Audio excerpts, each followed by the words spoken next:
Without tariffs, what would you do? You know what? Everybody would be bankrupt, everybody. The whole country would be bankrupt. And I have to wait for this decision. I've been waiting forever, forever. And the language is clear that I have the right to do it as president. I have the right to put tariffs on for national security purposes, countries that have been ripping us off for years. You know what they were doing? Using tariffs. What a country. So sad. So just 1 year ago, under crooked Joe Biden, and he was crooked as hell, our country was dead. Now we have the hottest country. In 1 year, we have the hottest country anywhere in the world, right, Kelly?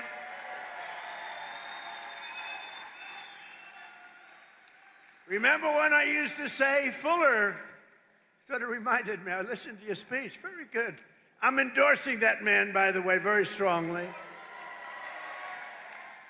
I actually listened to your speech back there, and you said, you remember when the president used to tell the story about getting tired of winning? You reminded me, I haven't told that story in a long time.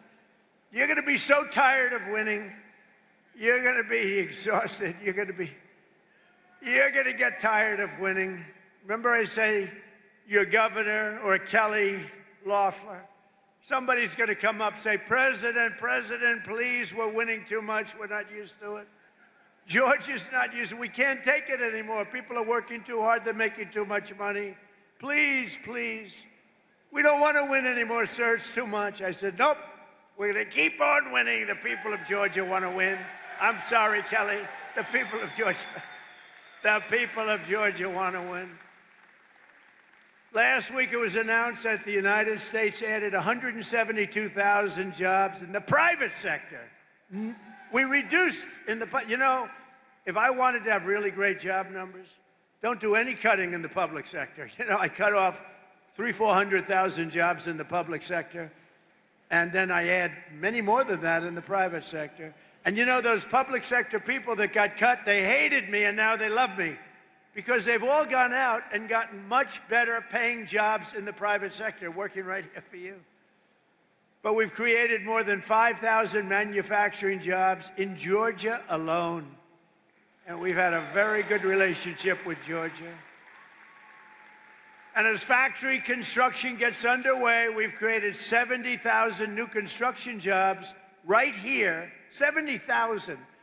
And you know what they're building? Factories. Like this. I said to that brilliant person right there, I see the yellow steel. You know what that is? That's a crane, brand new. I said, how long has that been here? He said, about 2 months. He said, tariffs brought it here, sir. Your policy brought it here. So today, more Americans in the prime of their life are part of a labor force than at any time since 2001, and then you could go back another 25 years from that. And more Americans are working today than at any time in the history of our country. Think of that statement. Any time in the history of our country, there are more Americans working today.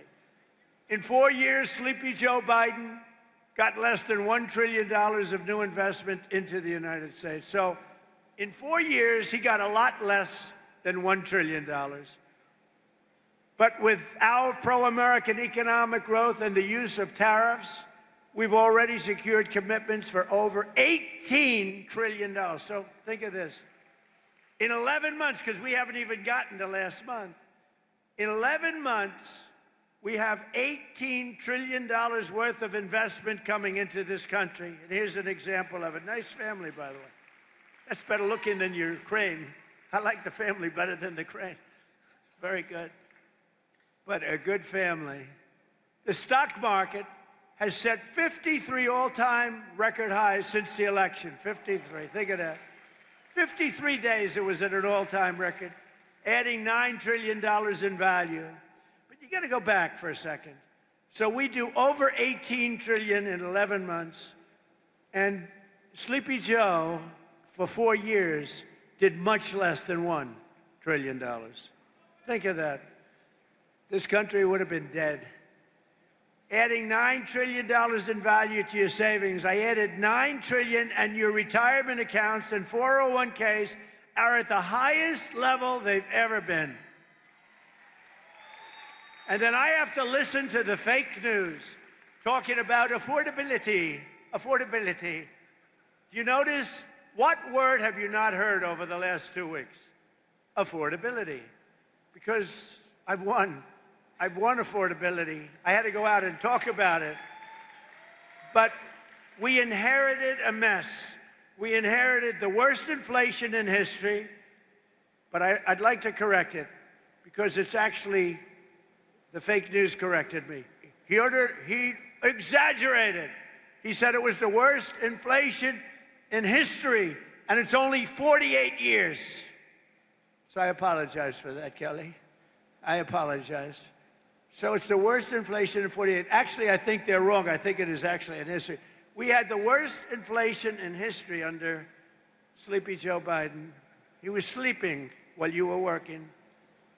No, he was sleeping while you were trying to get a job. You weren't working.